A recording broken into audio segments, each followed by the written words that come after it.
The long-standing critique of the liberal international order, of course, has been that the United States can exempt itself from the rules that it imposes on everyone else and can act capriciously. And it is showing just that. So the facade of um, liberal benevolence has given way to what is in effect an exceptionalist narcissism.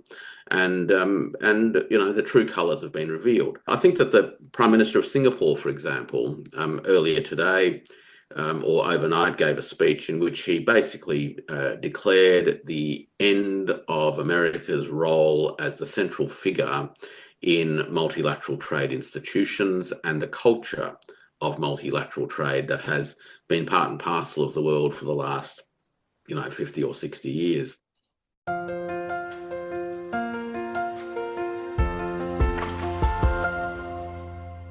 So, Donald Trump has slapped massive tariffs on almost all countries that have trade relations with the United States, and the stock market has fallen into an abyss over the past 2 days. What the hell is this all about? And is the US digging its own grave, or is this some strange Trumpian master plan to create a new world order? To discuss this, I'm talking today again with my colleague and friend, Dr. Warwick Powell, who's an adjunct professor at Queensland University of Technology and a senior fellow at the Taihe Institute. Warwick, welcome back. Great to see you again, Pascal. Warwick, you wrote this fantastic article on Substack, and there's a second piece going to come out tomorrow or the day after tomorrow, in which you analyze how Trump came up with these calculations, and then actually you put things into perspective, and you make the argument that, well, this is not gonna be pretty first and foremost for the US, but can you walk us through it? Maybe first of all with telling us, how does Trump come up with these weird numbers of like saying Switzerland is slapping tariffs on the United States, Japan is slapping tariffs on the United States? These are really strange numbers that we haven't seen before. Yeah, look, the methodology that underpinned the tariff numbers that were announced a couple of days ago ultimately were deconstructed and reverse engineered by numerous people on social media within a very short space of time. And what they discovered was that, contrary to the promise, which is that these were going to be reciprocal tariffs, meaning that they would be calculated on the basis of what the individual nation by nation tariff and probably non-tariff barriers are estimated to be, we actually had something quite different. And what we had was essentially a methodology that took America's trade balance with a given country and divided it by the amount of imports it took from that country. And for good measure, mainly marketing measure, it then divided that number by 2, and that became the tariff number. I think the division by 2 was really a way of saying, well, look, it could have been a lot worse, but look how generous we are. We're cutting it in half, and you should be grateful for that. So that's roughly how the numbers were arrived at, and so this idea of reciprocity really is not part and parcel of the calculations at all. The objective is to radically tackle what Trump sees as a significant problem, which is the merchandise trade deficit that the United States has with a whole bunch of countries, and in the hopes of ultimately rejuvenating manufacturing. No doubt we'll talk a lot more about those as we proceed. The other interesting thing to note, and this probably goes to the heart of why these tariffs aren't reciprocal at all, is that countries that actually have trade deficits with the United States and don't have tariffs in place at all have also been hit with tariffs. And Australia is a classic case in point, where Australia runs a trade deficit with the United States. It has 0 tariffs with the US and nonetheless has been pinged with the default 10%. So there's the default 10%, and then there's the nation by nation calculation. The other thing that is probably worth noting in all of this, Pascal, is that there is a sort of an inbuilt bias in this particular methodology that can sweep up all sorts of nations that have a trade surplus with the United States for actually quite basic and fundamental or natural reasons that have nothing to do with trade barriers, whether or not they exist. And I'm talking in particular about low-income countries that often have trade deficits with trade surpluses with the United States because they sell a lot of raw materials, for example, and or they sell a lot of low labor cost manufacturers into the United States, often out of factories owned by American multinational corporations. And they don't buy a lot from the United States for a pretty simple reason. The things that the United States makes and exports tends to be too expensive for these countries.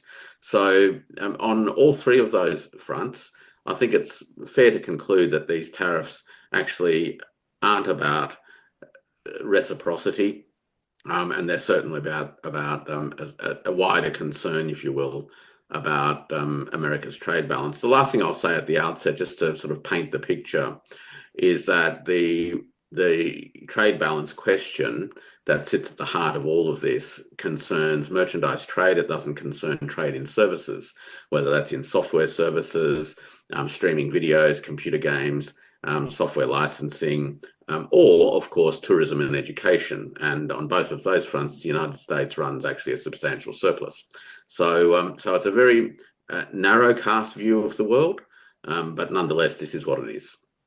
I guess it's pretty fair to say at this point that this is a fig leaf, right? The reciprocity issue, and maybe one that actually starts building up then negotiation leverage for Donald Trump in order to coerce states to change trade practices with the U.S. the way Washington or Donald Trump imagines those, but the nature now of these tariffs are, do we know how they gonna work actually? I mean, there's these strange numbers, 20, 30, 40%.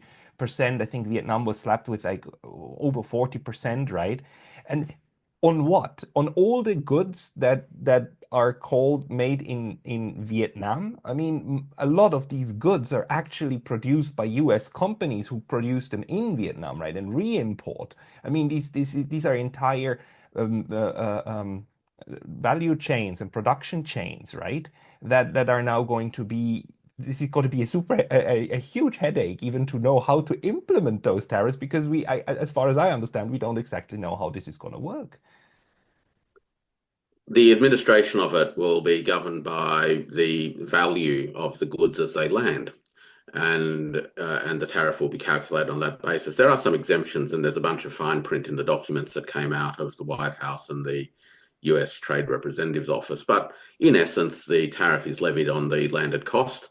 And as you say, there are going to be some significant complexities insofar as how these tariffs affect individual enterprises, because many of the enterprises that will be swept up by these tariffs are actually American-owned multinationals that have factories located in different parts of the world, sending products back to the United States and ultimately earning profits out of the sales price in the United States that get repatriated back to shareholders, most of whom are American shareholders. So the distributional effect of these particular tariffs on companies that operate like that is likely to see them having to make a pretty important decision, and that is whether or not the company itself absorbs the additional price impact or ultimately pass on the price or pass on the costs to end consumers, or and in the process of making that calculation, Pascal, this will go to the heart of shareholder returns, and because the benefit that these companies get is that they are able to produce things in other countries at relatively low cost, sell into America at relatively high cost, have large profit margins that then become distributed to American shareholders. I suspect that this set of tariffs was not designed with the intent on significantly disadvantaging the American rentier class, but that's one of the things that's going to happen. Let's say a product like the iPhone, which is substantially made in China, right? Designed in California, made in China. And yet Apple is opening now different production plants around the world, also in India, but India has also been struck by these tariffs. I mean, is this the whip that that Donald Trump is trying to use in order to coerce the manufacturing back into the US, like come what may, and like, if it breaks a couple of necks, it breaks a couple of necks.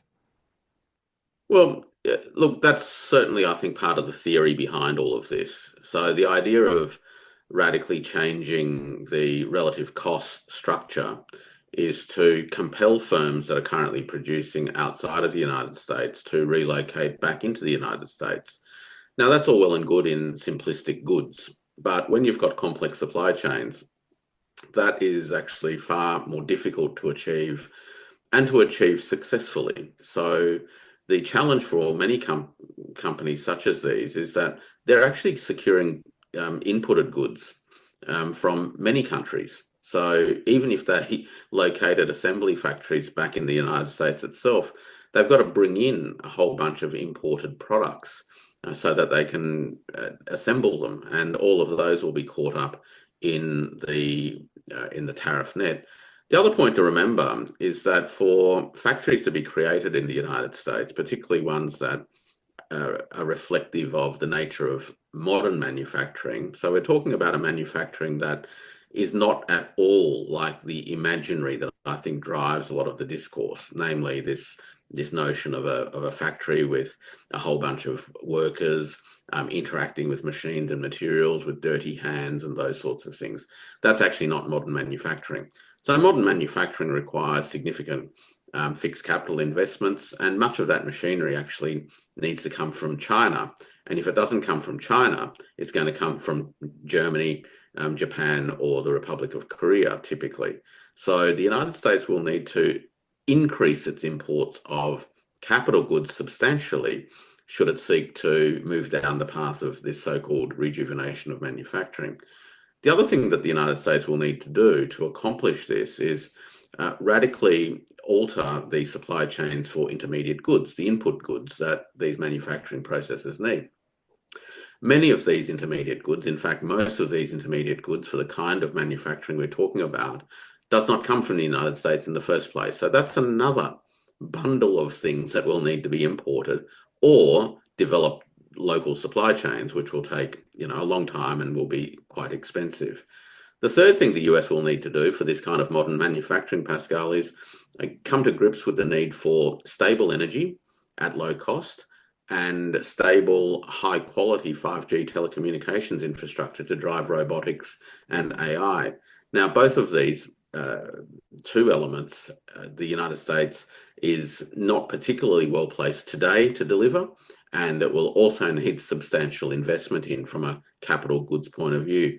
And last and certainly not least is that there will be a demand on a new type of labour force, and that is a labour force that is relatively high in terms of education levels and have high literacy and numeracy standards, all of which have been declining over the last 40 years. So to rejuvenate manufacturing, and I'm not criticizing at all the aspirations around what we're talking about here, but if that is the aspiration, then there is a lot that needs to go into it to pull it off.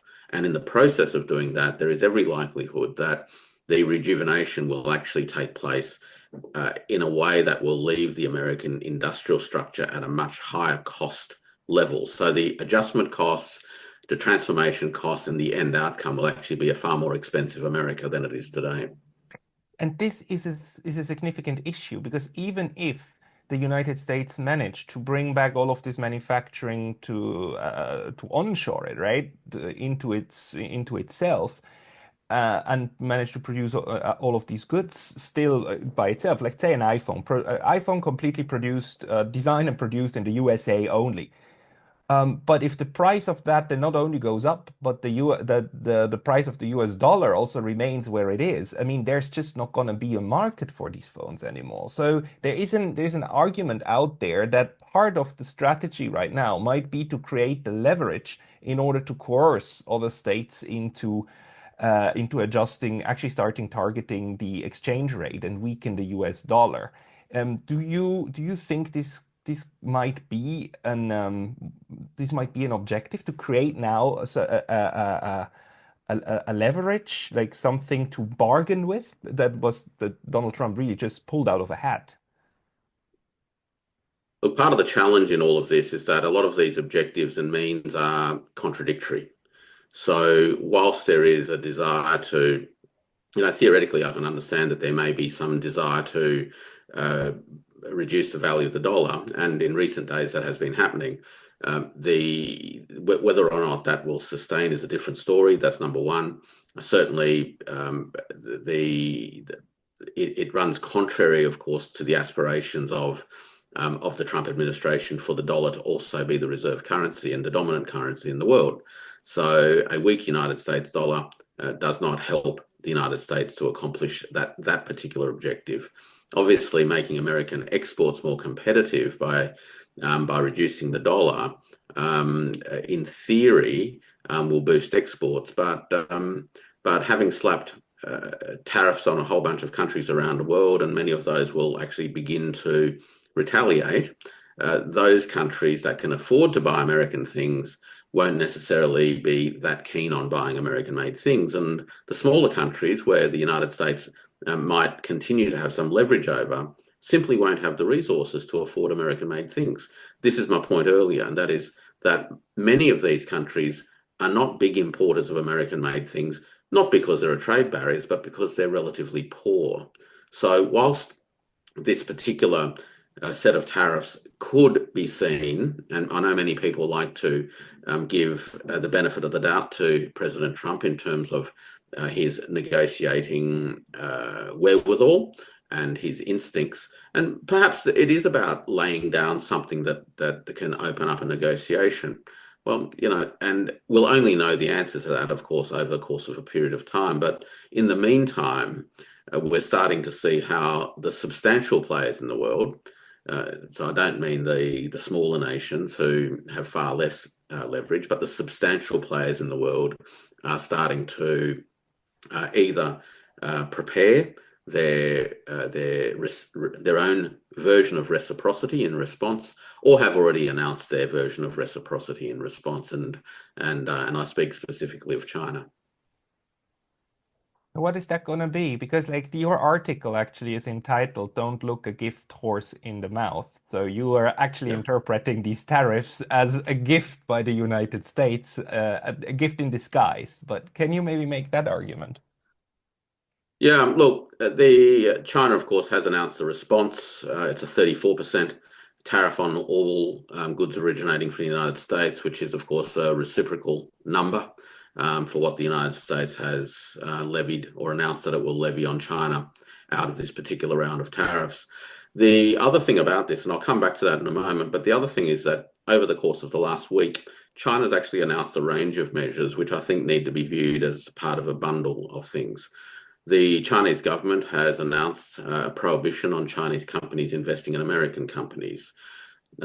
China has its commercial regulators have announced an investigation on antitrust grounds of the proposed sale of the Panama Canal ports, and that has caused the owners of the port concessions to defer indefinitely the dealings that they've been having with BlackRock to sell that particular set of concessions. China has also announced overnight an anti-dumping investigation into CT scanning tubes, and last but not least, it's also announced export restrictions on 7 critical minerals and rare earths, together with expanding the list of firms in America that are impacted by these restrictions by adding another 27 firms on the basis that they are potentially involved in the manufacture of dual-use technologies, that is, civilian and military use. So China has already responded with a range of measures which, if we're talking about a sort of a Trumpian world of negotiations, it certainly laid down a range of counter issues that need to be negotiated as well. So it's building up the agenda that need to be addressed.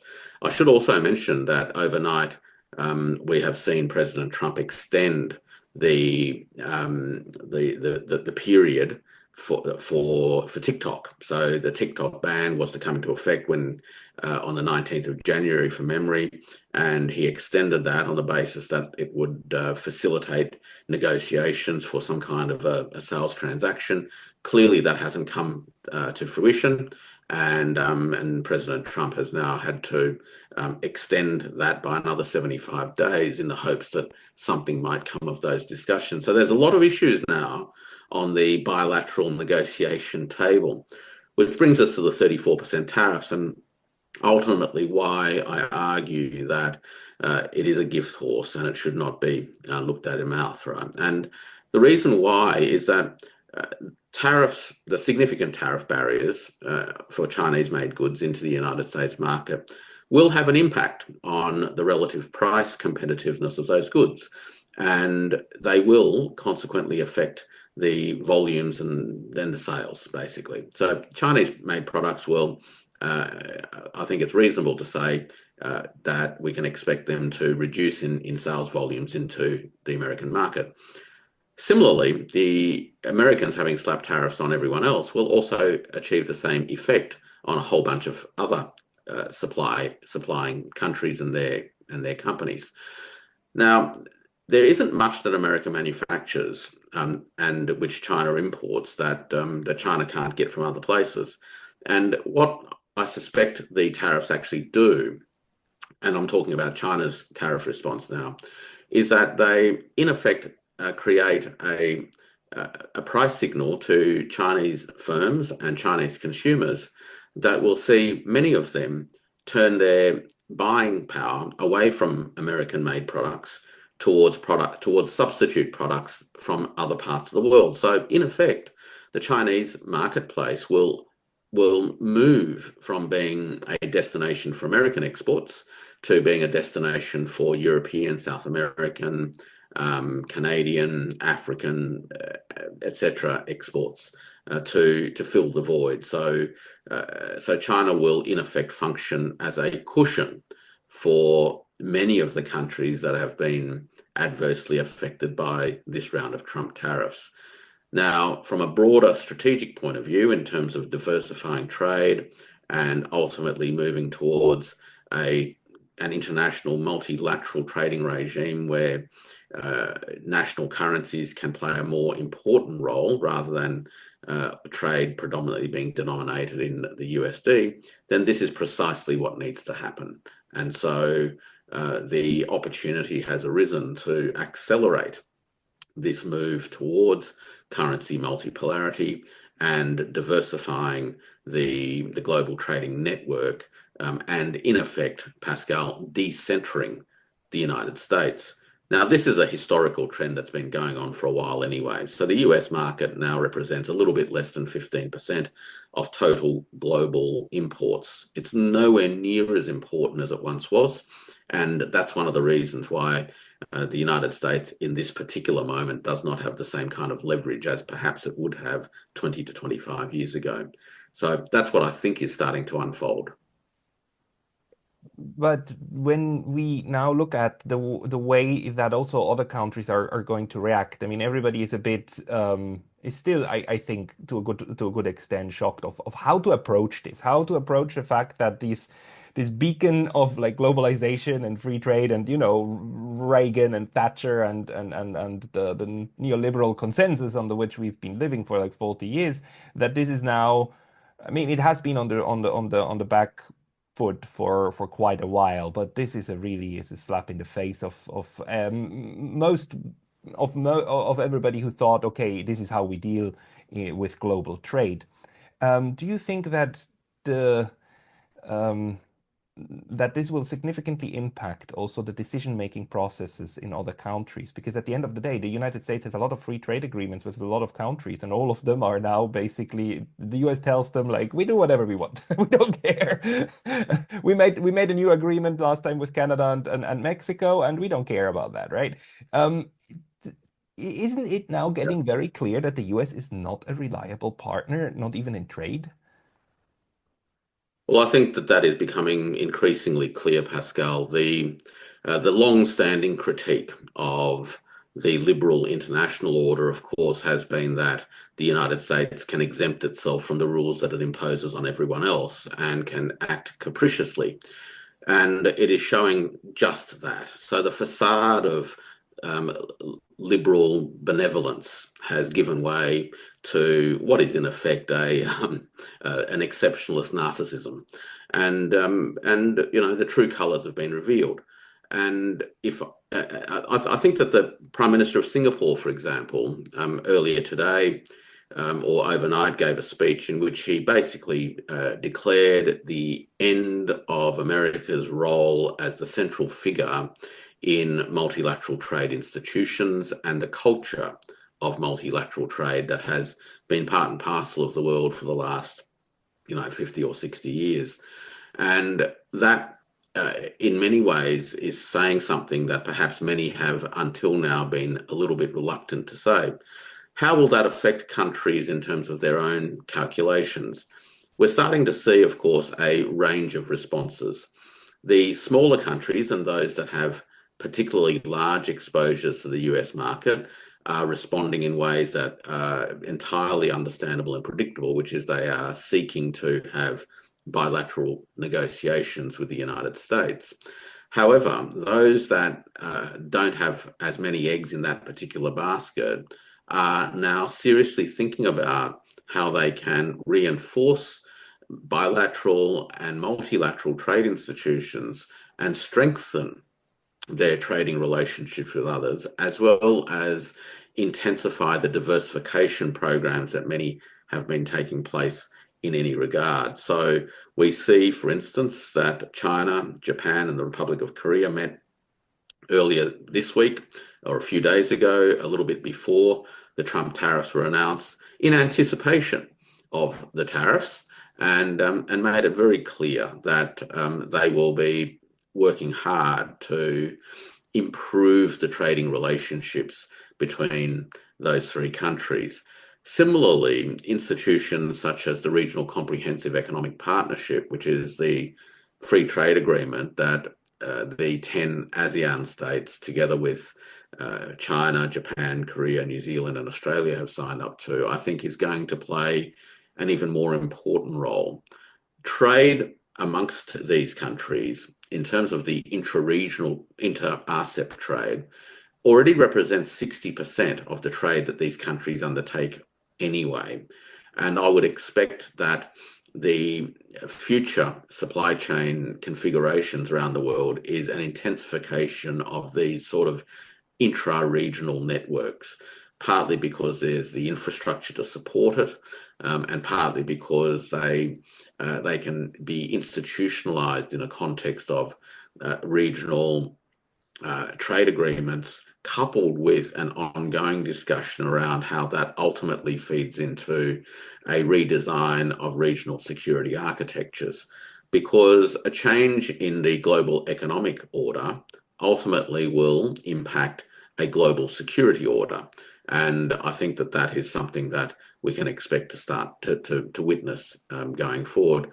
The other interesting trade agreements, I think, that will come into their own, and they'll have some pressure on them, but they'll also be opportunities, will be things like the CPTPP, which was the legacy of the original TPP, which the Obama administration kicked off, but which the first Trump administration pulled out of, and Biden never jumped back on. And that covers many countries in both North America, Canada in particular, obviously, countries on our side of the Pacific, the Western Pacific, as well as some countries in South America. So these overlapping multilateral trade agreements, I think, are going to come into their own. And obviously, there is still a commitment from many countries in the world to the World Trade Organization, notwithstanding the fact that everybody also knows that the WTO is imperfect in many, many ways, in desperate need of reform in many, many ways. But nonetheless, having come into existence some 20 odd years ago through incredible and long-term investments of diplomatic efforts, it's unlikely that the vast majority of countries are just going to flush those institutions down the toilet. And I say that in large part because the United States is no longer the dominant trading partner in the world. China is the dominant trading partner for 150 plus countries in the world.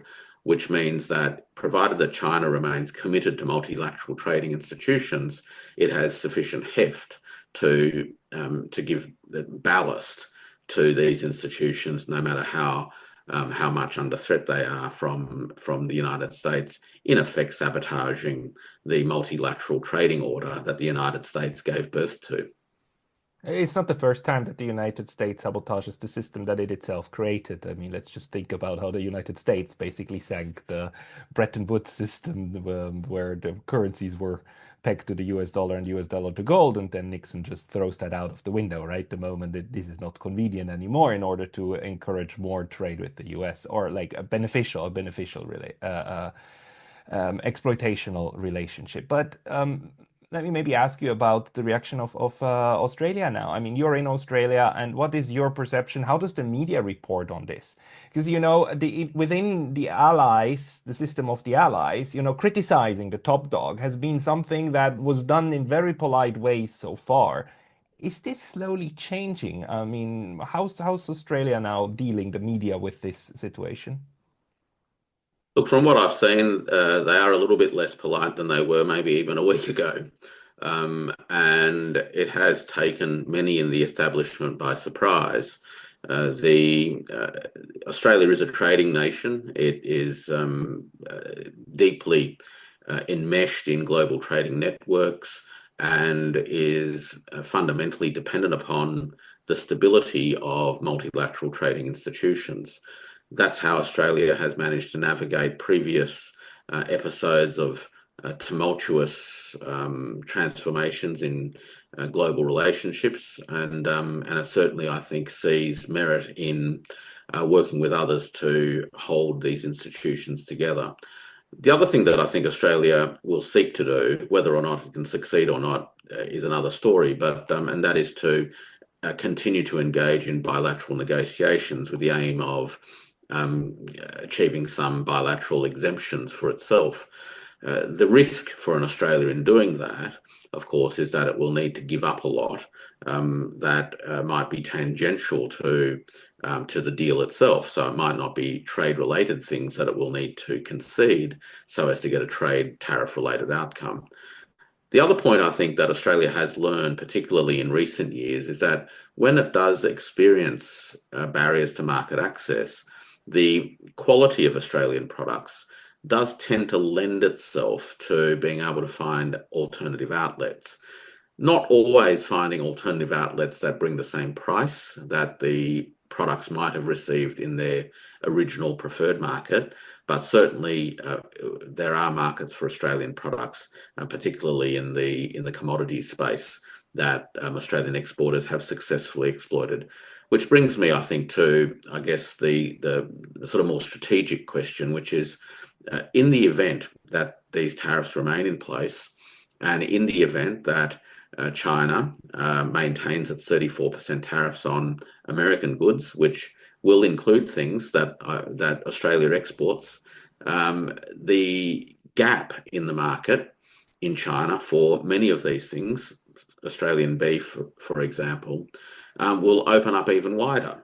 And so a country like Australia and other places that have meat proteins as part of their export portfolio will, I think, jump at the opportunity to expand their footprint in the China market.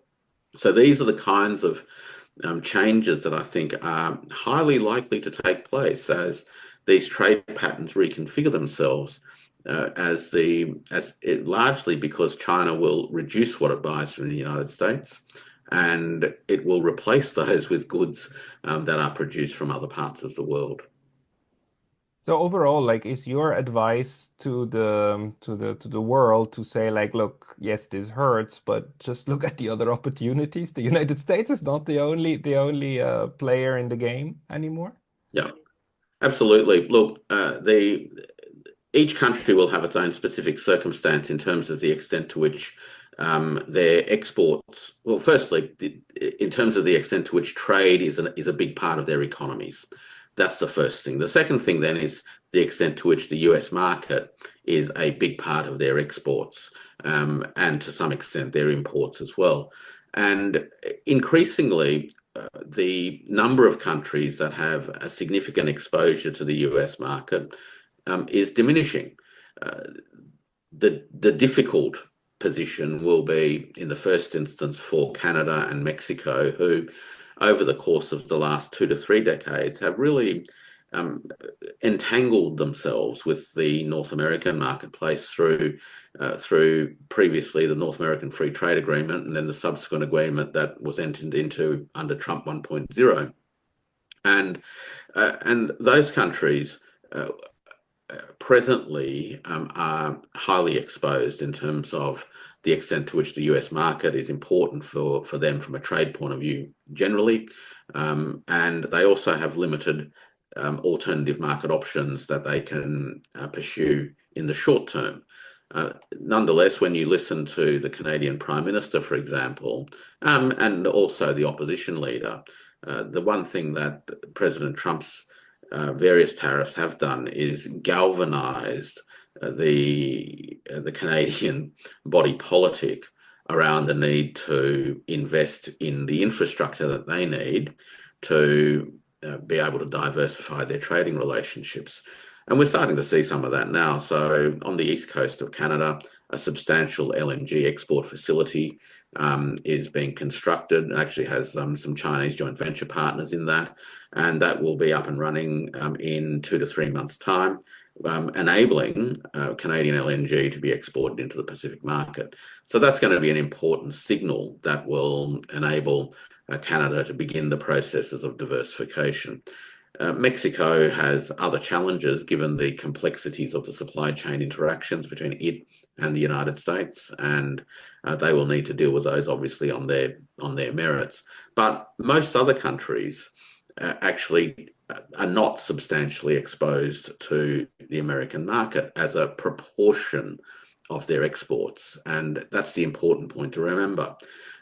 China, for instance, exports many hundreds of billions of dollars to the United States, and on those measures, you'd say, "Wow, that's a lot." But in the scheme of China's overall economy and in the scheme of China's trade, the United States certainly is not the make-all and the be-all and end-all. And so countries will be able to adapt out of this. The adaptation will involve a few things, and it will take some time. The amount of time will vary from place to place. The adaptations will be helped by ongoing support of global multilateral trading institutions, because that enables global trade to continue to grow. It also will support the ongoing growth of global south to global south trade growth, which has been taking place at a much faster rate than trade growth in the global north. So that's part of the story, of course, of the last 20 odd years, which explains in great respect the relative reduction in the importance of the American market in global trade. So the first thing is to ensure that the institutions are in place that will sustain the organic growth. The second thing that will emerge, I think, will be domestic fiscal policy responses to boost local demand where appropriate. China, of course, at its 2 sessions a couple of weeks ago, already made some important policy decisions concerning both fiscal and monetary policy, which was undertaken in readiness, basically, for the impact of these tariffs.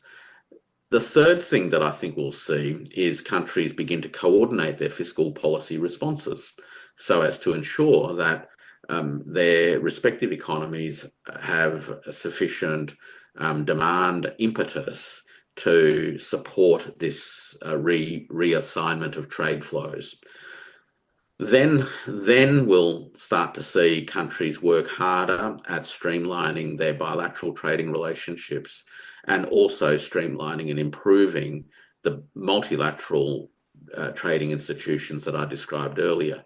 All of those will require ongoing work to make them work better, to reduce transaction costs, to minimize the amount of red tape and friction and compliance costs and burdens that can be a friction in the free flow of goods, across these countries. And of course, we're continuing to see the development of critical transport infrastructure. So without transport infrastructure, you're not going to get the movement of goods. And we're seeing that both in terms of terrestrial transport infrastructure across the Eurasian continent, but also linking China into Southeast Asia, and through China, linking Southeast Asia to the greater Eurasian continent, all the way through to Europe, in fact, by rail. So that's one. So that's your terrestrial networks. And we're also seeing a significant development of strategic maritime infrastructure as well. And I'm thinking in particular of the recently commissioned Chanquay port in Peru, which will fundamentally transform the ways in which Latin America will be able to trade with the markets of the Western Pacific. Currently, the countries of Latin America, or historically, have had to ship via Mexico or the United States before sending their products to West Asia or the Western Pacific. Or if you're on the east side of Latin America, you've actually got to come through the Panama Canal. All of that is slow and expensive. The Chanquay port takes about 15 days off a 35 to 40-day transit process from Latin America to the markets of Asia. And that's a substantial saving for those markets to be able to have direct access. So all of these things are unfolding as we speak, and that will contribute to the reconfiguration of trade contours with the United States market being decentered. This is, of course, something that Donald Trump has said repeatedly he is going to put a stop to. I mean, he has been very hostile toward BRICS. He's been very hostile and spoke openly about not allowing another reserve currency or a reserve basket to emerge, that this talk has to stop, and he will try to do whatever he can to make sure that the US dollar remains the reserve currency, and that the United States reclaims its position at the top of the food chain, right? That's how he's been portraying it. But this move, and I agree with you, is really doing the opposite. Do you think that there are more wacky ideas gonna come along the way for the Trump administration to try to coerce the rest of the world into a trade relationship that he wants them to have with the US? Look, I think you hit another issue on the head, and I'll touch on it first before hopefully being able to share some thoughts on that sort of coercion question. And that is this aspiration of maintaining the US dollar as the global reserve. Now, the US dollar has functioned as a global reserve in conditions where the US runs a substantial trade deficit. That generates a demand for US dollars. If the US doesn't run trade deficits, then one of the principal foundations of the US dollar as reserve currency disappears. You can't have both. So this ambition to address merchandise trade deficit actually undermines the aspirations for the US dollar as a reserve. So that's one thing. The risk as a result of all of this, what we've been touching on, and that is, I guess, my broader view, which is notwithstanding the merits or otherwise of the policy ambitions, around rejuvenation of manufacturing and such like, is that the measures that have been announced to date are unlikely to deliver success, in part because the causes of the problem have not been diagnosed properly, and therefore the responses are the wrong responses. The response is to try and tackle American the hollowing out of American manufacturing through trade policy. The issue that I would put on the table is that the trade imbalance is a consequence of hollowing out, not a cause of hollowing out. And to tackle the issues of hollowing out, you've got to touch on all of those things that I discussed earlier around the labour force education levels, the telecommunications and energy infrastructure, the supply chains for intermediate goods, as well as importing substantial capital equipment. But you've also got to tackle one other macroeconomic structural factor, and that is that the principal reason why American manufacturing hollowed out over the last 50 years is because the American economy financialized. And the financialization of the US economy meant that the markets for financialized products, meaning stocks, bonds, derivatives, forex, and real estate, became more attractive to money capital. So much so that money capital would take the money out of manufacturing, and instead of reinvesting it back into manufacturing, would commit that money into these fictitious capital markets. And when that happened, of course, the owners of the manufacturing enterprises also started to seek better returns from those enterprises. And the first thing they did was invest in labour substitution through the implementation of the first generations of mechanisation. So machines were the first things that actually took away the jobs of the traditional American blue-collar working class. When they reached those activities where there weren't machines that could reduce the costs of production, then the owners of that capital relocated that activity to places where labour costs were low. So that was the pattern that took place in the late 60s into the 70s. And there was already talk in the 1970s about the problems of American manufacturing hollowing out.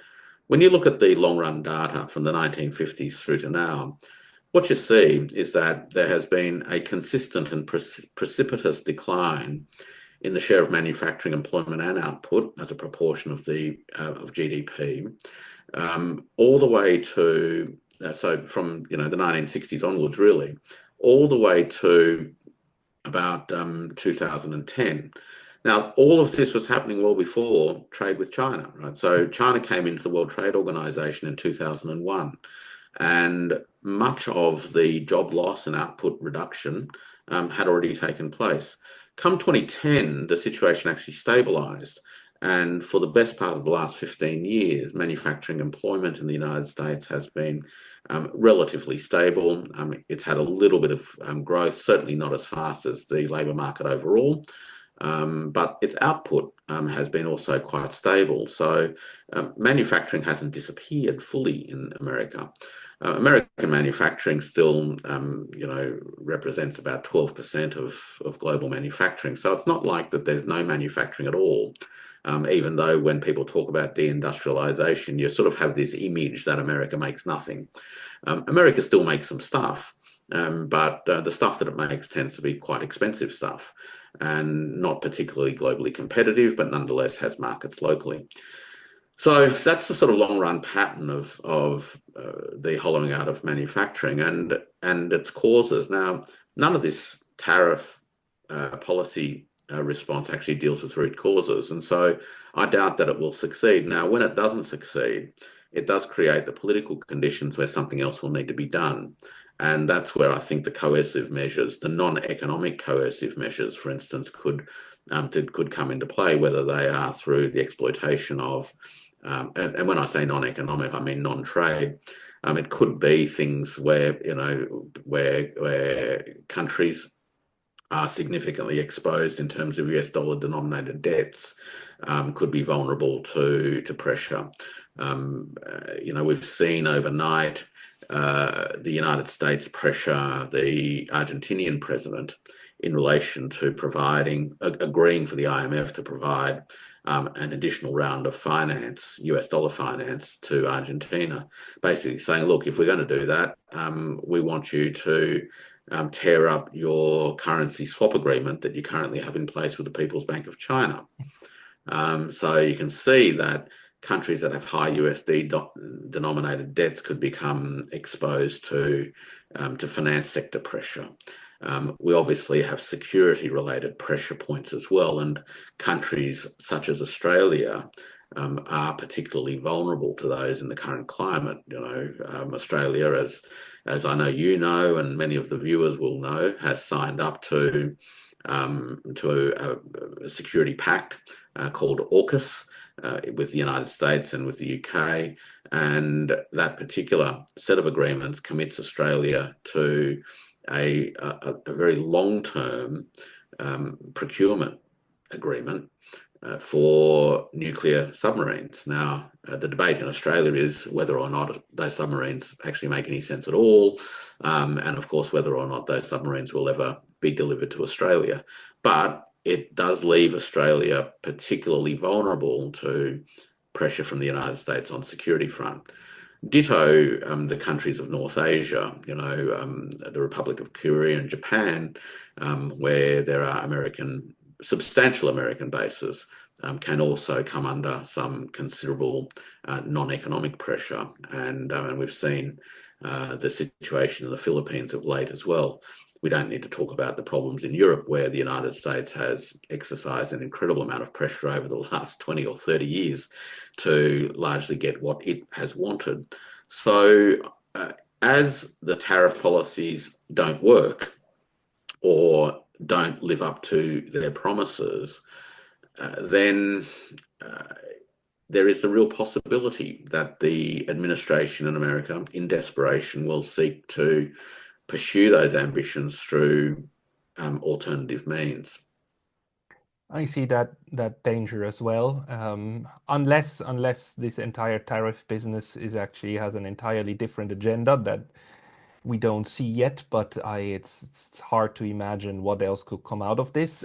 You gave us a lot of very valuable insights, Warwick. Thank you very much for that. Is there anything that you would like to add, or any place where people should go to read more from you in the coming weeks? Look, my Substack's probably the best place to go at the moment, which is warwickpowell.substack.com. I I'll link. think, anyway, I know Pascal will put it in the comments below. I publish widely in a number of foreign affairs websites, but I normally provide links to those through my Substack anyway. And obviously, with the generosity of channels such as yours, I get to share some thoughts with people as well. So that's probably the best place to follow me if people feel so inclined. Everybody follow Warwick Powell for his analysis on what's going on in the economy and in international relations. Warwick, thank you very much for your time today. Absolute pleasure.